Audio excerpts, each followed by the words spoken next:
सब बड़ा बडेरा वो जी, सब लोग लगाया वो जी, पादरिया ने समझा वो जी।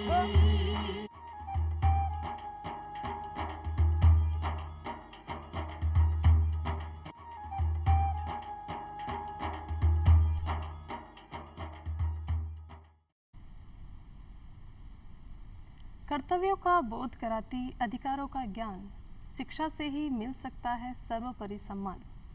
राम राम सा चौपाल देखने वाला सगला दर्शक भाई बहनों को बहुत बहुत स्वागत है। बिल्कुल दर्शक भाई बहनों, सर्वोपरि सम्मान है वो अपने शिक्षा से ही मिल सके है। और शिक्षा की जब जब बात आवे तो अपने याद आवे अपना शिक्षक। भी शिक्षक कोई भी हो सके जिससे आप जीवन भर कुछ भी सीखा, हाँ, चाहे आप स्कूल की बात करें, स्कूल के बारे भी आपने कोई कुछ सिखा सके तो वो आपने लिए शिक्षक ही हुए हैं। तो शिक्षकों को जो जगह है, स्थान है, वो बहुत ही सम्मान और स्थान है। माता पिता की अगर बात कोई है आपनो जो आपने भलो सोचा है, आपनो मार्गदर्शन करे है, तो वो एक शिक्षक ही है। गुरु को स्थान सबसे सर्वोपरि है। और ज्यां कि आज 5 सितंबर ना आप पूरे देश में शिक्षक दिवस मना रहा हाँ, तो क्यों शिक्षक दिवस मनाया जा रहा है, इसके पीछे उद्देश्य कई है, इसके इतिहास के बारे में भी आप चर्चा करांगा। और साथ ही साथ शिक्षकों की भूमिका बच्चा के जीवन में कई है, एक राष्ट्र निर्माण में कई है, वो भी आज आप बातचीत करेंगे। और आज का अपना विषय भी है शिक्षक और राष्ट्र निर्माण। और ये विषय पर बातचीत करने के लिए आज मेहमान है, वहाँ से मैं आपने मिलवाऊँ। सबसे पहले मैं आपने मिलवाऊँ अनु चौधरी जी से। आप प्राचार्य हैं अंग्रेजी माध्यम महात्मा गांधी विद्यालय मानसरोवर से, और आप राज्य स्तरीय पुरस्कार से भी सम्मानित हैं। बहुत बहुत स्वागत है अनु जी आपको। और इसके साथ ही मैं अपने दूसरे मेहमान से मिलवाऊँ। आप कैलाश चंद्र शर्मा जी हैं, आप व्याख्याता हैं राजकीय उच्च माध्यमिक विद्यालय सांगानेर, और राष्ट्रीय स्तर पुरस्कार से भी आप सम्मानित हैं। तो आपको भी बहुत बहुत स्वागत है कैलाश जी। तो सबसे पहले तो कैलाश जी, आप जी हम बात कर रहे हैं कि 5 सितंबर की, जी हाँ, आज आप देख रहे हैं अपने देश भर में आप शिक्षक दिवस मना रहे हैं 5। तो कब से शुरू हुए, कहीं कोई इतिहास है के पीछे, क्यों आप मना रहे हैं, कहीं उद्देश्य है? सबसे पहले मैं गुरुर ब्रह्मा गुरुर विष्णु गुरुर्देव महेश्वरा गुरुर साक्षात परम ब्रह्म तस्मै श्री गुरुवे नमः। हमारे जीवन में गुरु से बड़ा कोई नहीं है। 5 सितंबर का जो ये कार्यक्रम है, ये प्रतिवर्ष हम 5 सितंबर को बड़ी धूमधाम से हमारे भारत देश में मनाते हैं। डॉक्टर सर्वपल्ली राधाकृष्णन जी का 5 सितंबर का जन्म दिवस है। जब राष्ट्रपति थे वो 1962 की बात है। 1962 में जब वो राष्ट्रपति थे तो उनके छात्र उनसे आकर के विनय करने लगे कि आपका जो जन्मदिन है वो हम 5 सितंबर को मनाना चाहते हैं। तो उनसे वो स्वीकृति मांगने आए थे, लेकिन राधा कृष्णन जी ने कहा कि मैं स्वीकृति आपको जब ही दूंगा 5 सितंबर को मेरा जन्मदिवस के मेरे जन्मदिन के ऊपर नहीं, बल्कि हमारे भारत देश में जितने भी शिक्षक हैं तो उस दिन शिक्षक दिवस आयोजित हो। ये एक बहुत बड़ी बात है। ये शिक्षक दिवस आरंभ हुआ 1962 से। राधा कृष्णन जी शिक्षक थे और ये 40 वर्ष इन्होंने शिक्षण कार्य करवाया। जी, तो कहने का मतलब कि अपना जो डॉक्टर सर्वपल्ली राधाकृष्णन जी हाँ, तो बांके जन्म दिवस के उपलक्ष्य में आप 5 सितंबर ने शिक्षक दिवस के रूप में मना रहे हैं। तो एक साथ अगर शिक्षक की बात करें तो सही अर्थ में, सही मायना में अगर कहा तो आप किन शिक्षक कैसे कहा? मेरे हिसाब से शिक्षक वो है जो एक तो सबसे प्रथम कर्तव्यनिष्ठ हो, ठीक है, और आज के युग को देखते हुए मनोविज्ञान का ज्ञाता हो, क्योंकि बच्चों में जो आज हम प्रवृत्ति देख रहे हैं उसके बारे में उसको ज़्यादा बच्चों का समझने का पता चलेगा, तो आज के युग में बच्चों का वो बहुत अच्छे से ध्यान रखेगा। नियमित होना चाहिए, सहनशील होना चाहिए, अपने जो भी व्यवसाय है, अपना जो कार्य है उसके प्रति एकदम उसको सजग रहना चाहिए। और मैं कहती हूँ जो शिक्षक है, प्रथम जो हमारी माता होती है या घर में हम सीखते हैं, उसके बाद बच्चे विद्यालय में जाके शिक्षक से ही प्रभावित होते हैं। वो जैसा होता है, एक जैसे उसका जो व्यवहार है, उसके पहनावा है, उसको बच्चा अपने अंदर ग्रहण कर लेता है। जी तो मैं मानती हूँ कि जो शिक्षक है वो ऐसा होना चाहिए कि जब बच्चे स्कूल छोड़ के भी जाएं, विद्यालय छोड़ के भी जाएं, तो उनकी एक अमिट छाप ज़िंदगी भर रहनी चाहिए, जी क्योंकि वो एक बच्चे को अच्छा व्यक्तित्व तो प्रदान करता है, पर एक बहुत अच्छा सुलझा हुआ देश का नागरिक भी बनाता है। जी तो मैं चाहती हूँ कि ऐसा शिक्षक होगा तो हमारा समाज, हमारा देश बहुत उन्नति कर सकता है। जी। तो कैलाश जी, आपके नज़रिए में कहीं है कि एक आदर्श शिक्षक की कहीं विशेषता होनी चाहिए? आदर्श शिक्षक वो होता है कि उसमें ऐसे गुण होने चाहिए कि जैसे क्लास में वो जाए तो क्लास में जाने से पूर्व अपना जो भी विषय है उसका वो अच्छी तरह से ज्ञाता होना चाहिए, उस विषय का उसको ज्ञान होना चाहिए। क्लास में जाने के बाद में जो बच्चे हैं बिल्कुल अनुशासित रहे। एक क्या है कि जैसे हम रेगुलर यानी हम बच्चों को ज्ञान नहीं दें, क्योंकि बच्चे बोर हो जाते हैं, इसलिए बीच बीच में बच्चों की तरफ से भी बात आनी चाहिए। जो भी बच्चे अगर प्रश्न पूछे तो उसका समाधान शिक्षक को करना चाहिए। आदर्श शिक्षक एक वही है कि जैसे उसका संबंध छात्र से, उसका संबंध शिक्षक से, शिक्षक साथियों से उनका संबंध, प्रधानाचार्य जी से उनका संबंध एवं अभिभावक से उनका संबंध। जी क्योंकि छात्र, शिक्षक, अभिभावक ये तीनों की कड़ी है, तो इसलिए ये संबंध होना जरूरी है। और एक ये आदर्श शिक्षक में ही ये योग्यता मिलनी चाहिए। एक क्या है कि समस्या का समाधान करना। एक आदर्श शिक्षक वही होता है कि बच्चे की किसी भी प्रकार की जो समस्या है उसका समाधान होना चाहिए। अगर उस दिन नहीं हो, दूसरे दिन हो, लेकिन समाधान जरूर होना चाहिए। इसके साथ ही विनयशील, उसमें जो एक आदर्श शिक्षक के जो गुण होने चाहिए, जैसे धैर्यशील भी होना चाहिए। अगर जैसे बालक कोई बात कह रहे हैं तो बड़ी धैर्य से उस बात को सुननी चाहिए। महीने में एक शिक्षक और अभिभावक की मीटिंग भी होनी चाहिए। स्कूल में जो अपने पास जो छात्र आ रहा है, अगर उसकी कोई बात हो जो हम अभिभावकों को बताना चाहते हैं तो हम बात बता सकते हैं। और अभिभावकों को भी ये ध्यान रखना चाहिए कि शिक्षक छात्र घर पे क्या कर रहा है। तो शिक्षक छात्र जो घर पे काम कर रहा है वो सूचना यानी शिक्षक को मिल जाती है। इसलिए ये मीटिंग भी महीने भर में एक रखनी चाहिए।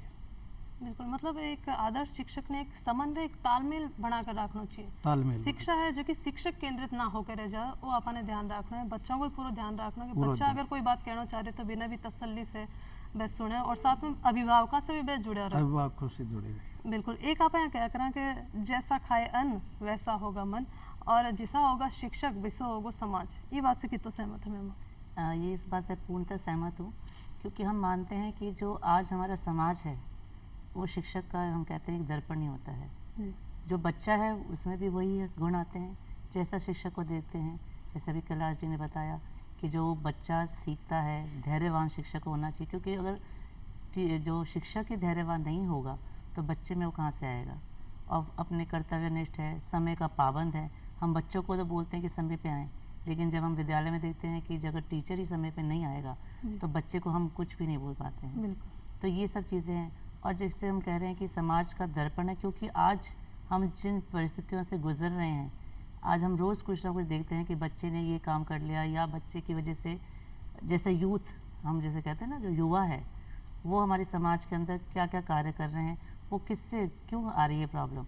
ये समस्या इसलिए आ रही है क्योंकि जो शिक्षक है वो अपने आप को कोशिश नहीं कर पा रहा कि उन बच्चों के साथ तालमेल बिठा के चले। जी तो वो एक दर्पण इसलिए है क्योंकि हमारा जो भी बच्चा बाहर निकलता है, विद्यालय से बाहर जाता है, कॉलेज में भी जाता है, तो हमें भी पता है कि हमें आज तक यादें हैं हमारे विद्यालय की।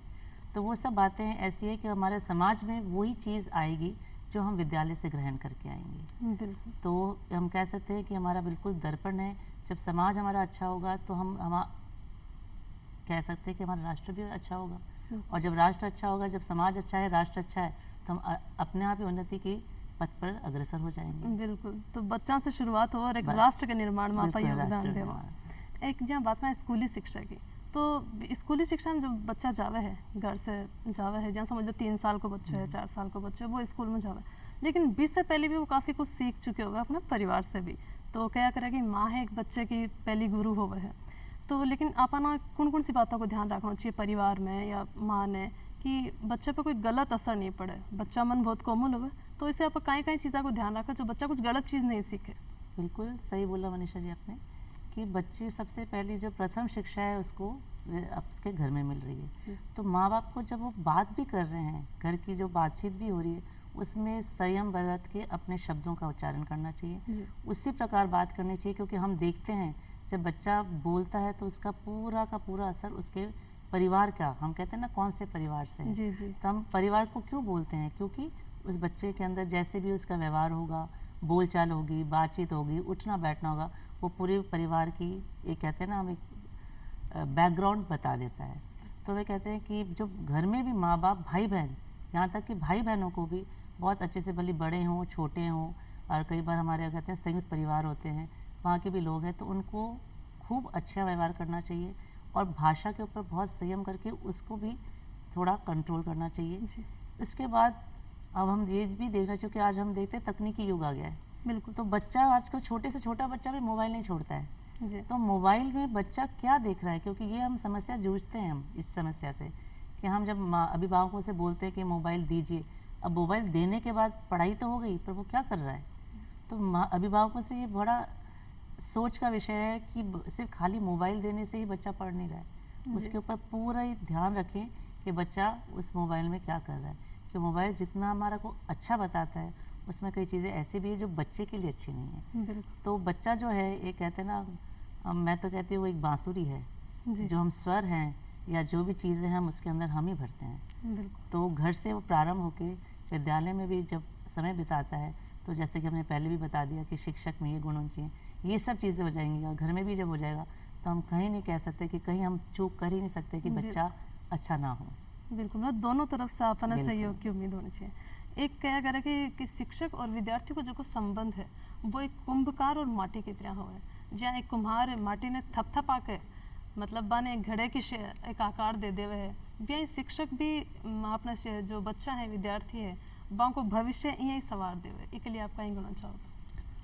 बहुत अच्छा प्रश्न किया आपने कि गुरु और शिष्य,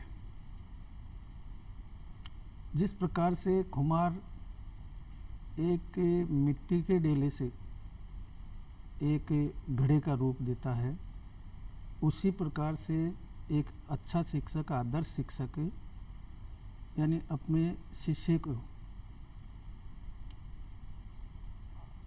को ऐसी जगह या ऐसा ज्ञान वो देता है कि जो उसके जीवन में जितनी भी कठिनाइयाँ, समस्याएं आती है तो उससे वो पार करवा देता है। प्राचीन समय की अपन बात करें तो गुरु और शिष्य का संबंध बहुत ही घनिष्ठ होता था। छात्र शिष्य जब गुरु के पास आश्रम में पढ़ने जाता था तो जाने के बाद में शिक्षा पूरी होने के बाद ही वो घर लौटता था, और ऐसे संस्कार दिए जाते थे कि प्रातःकाल जल्दी उठना, और वो आश्रम की जितनी भी व्यवस्थाएं थी, जितने काम थे, वो खुद शिष्य करता था। और गुरु उस शिष्य को शिष्य नहीं मानता था, वो अपने पुत्र के समान मानता था। तो गुरु का और शिष्य का संबंध एक पिता और पुत्र जैसा होना चाहिए कि जिस प्रकार से हम अपने पुत्र के लिए जो भी सपने देखते हैं और वो सपनों के बारे में हम सोचते हैं और वैसा ही हम काम करते हैं, तो शिष्य के बारे में भी अपन को ऐसा ही करना चाहिए। तो उसके लिए सबसे बड़ी बात है संस्कार, कि जैसे इस प्रकार के संस्कार दिए जाएं कि वो आगे जा कर के उन्नति कर सके।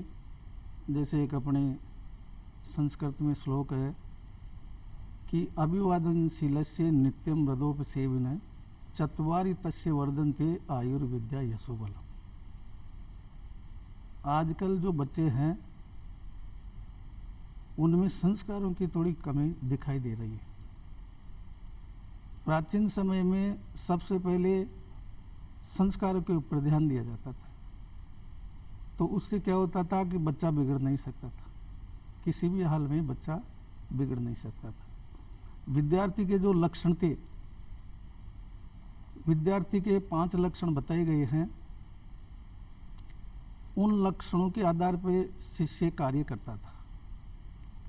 कि जैसे लक्षण है काकचेष्टा बकोध्यानम स्वान निद्रा तथैव च अल्फारी ग्रह त्यागी विद्यार्थी पंच लक्षणम।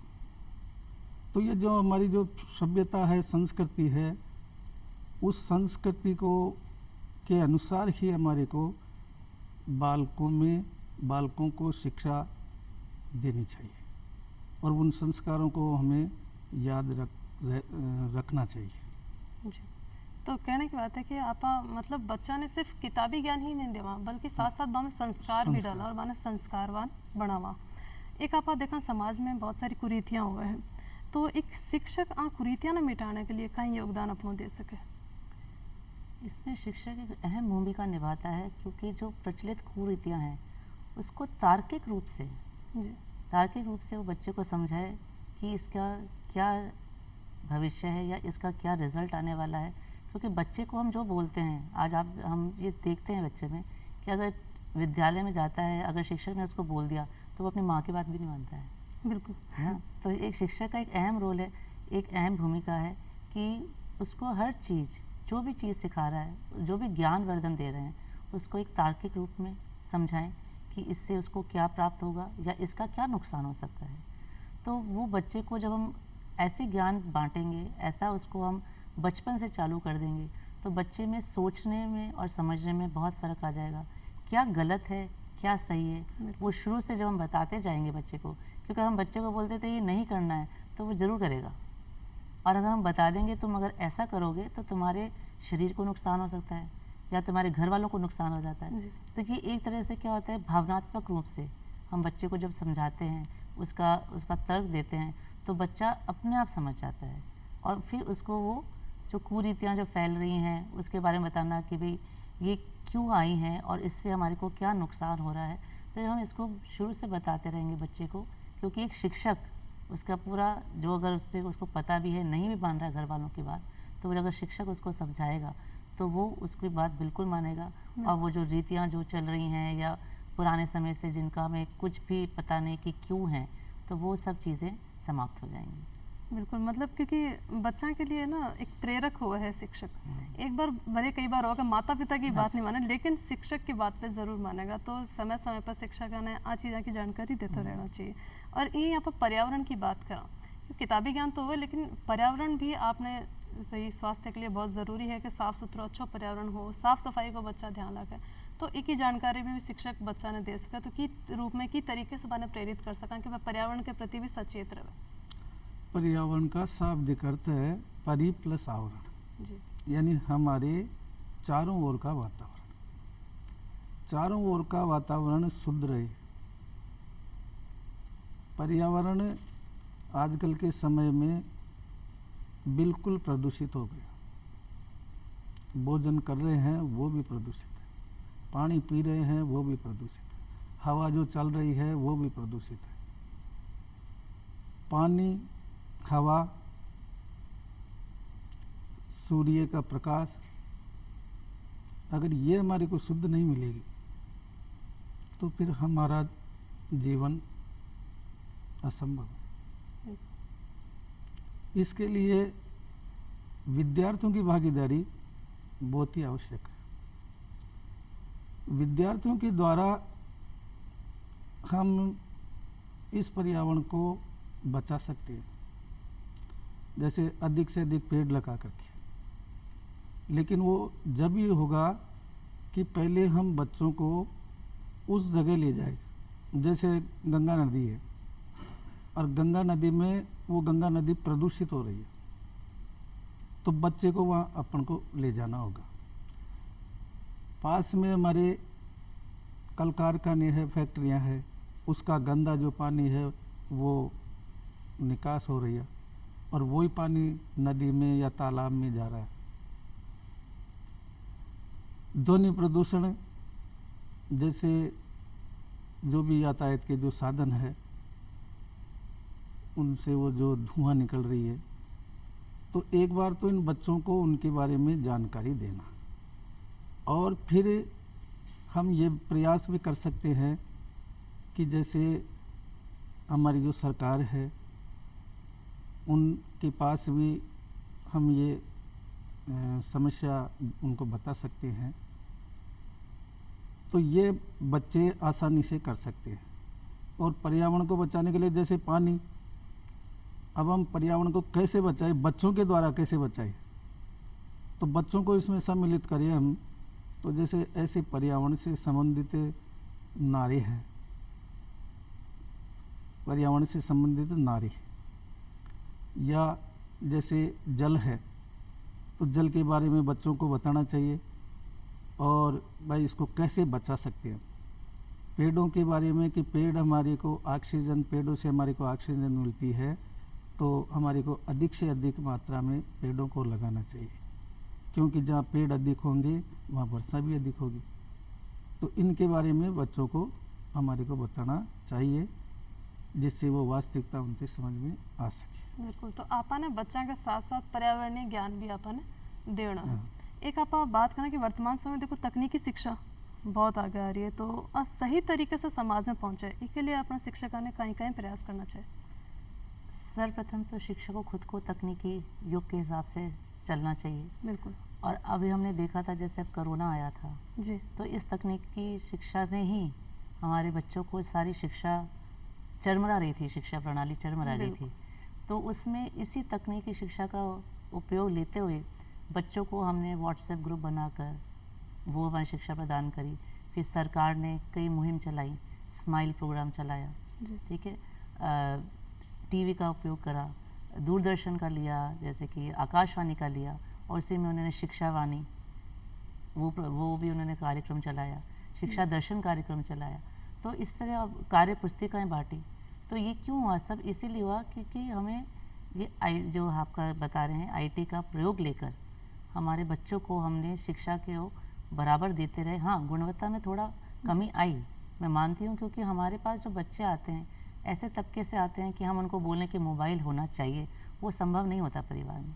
लेकिन फिर भी जब भी उनको मुसीबत आई तो शिक्षकों ने उनको मदद करी, 2-3 बच्चों का एक ग्रुप बनाकर क्लास ले ली, या फिर बच्चों तक वीडियोस बना के डाल दी। तो इससे क्या हुआ, ये तकनीकी क्योंकि इसी समय काम आई। और आज के टाइम यही देख रहे हैं कि हम स्मार्ट क्लासेस आ गई, बच्चों को बड़ा अच्छा लगता है, आनंद आता है जब स्मार्ट क्लास में पढ़ते हैं। और हमने देखा है कि जब हम देखकर कोई चीज़ सीखते हैं तो बहुत जल्दी उसको ग्रहण करते हैं। बिल्कुल। तो एक शिक्षक को भी तकनीकी ज्ञान बहुत अच्छा होना चाहिए। और बच्चे को हम जैसे कि सरकार ने चालू कर रखा है, FIT जैसे सब्जेक्ट है, तो वो बच्चों को सही तरीके से उसको पढ़ाया जाए। बच्चों को बेसिक चीज़ें, क्योंकि जब हम सिखाएंगे घर में तो बच्चा जो भी होगा मोबाइल में सिर्फ जो बेसिक चीज़ें होती है वो करता है, लेकिन जब हम इसको विद्यालय के प्रारूप से जब हम इसको समझाएंगे तो बच्चा तकनीकी में भी बहुत आगे। तो कहना मतलब शिक्षकों ने भी नवाचार से जुड़ता रहना चाहिए। नई नई जो भी तकनीक आ रही है वहाँ से भी खुद शिक्षक जब जुड़ेगा तो बच्चा ने नया नया ज्ञान दे सकेगा। तो आज यहाँ अपने कार्यक्रम में आप बात करी कि की तरीके से शिक्षक स्कूली ज्ञान के साथ साथ देखो पर्यावरण की बात करा, सामाजिक कुरीतियों की बात करा, हर तरीके से यानी एक जीवन जीने की कला है, बस संपूर्ण अपना शिक्षक अपने बच्चा ने सिखा रहा है। तो इस तरीके से अपने अच्छा राष्ट्र को निर्माण होगा। तो आज आप आया अनु जी, कैलाश जी, आप दर्शक भाई बहनों ने इतनी अच्छी जानकारी आज दी, इसके लिए आप दोनों को बहुत बहुत धन्यवाद। और दर्शक भाई बहनों, आप फिर मिलांगे एक नए विषय के साथ, तो अभी दो इजाज़त, राम राम सा।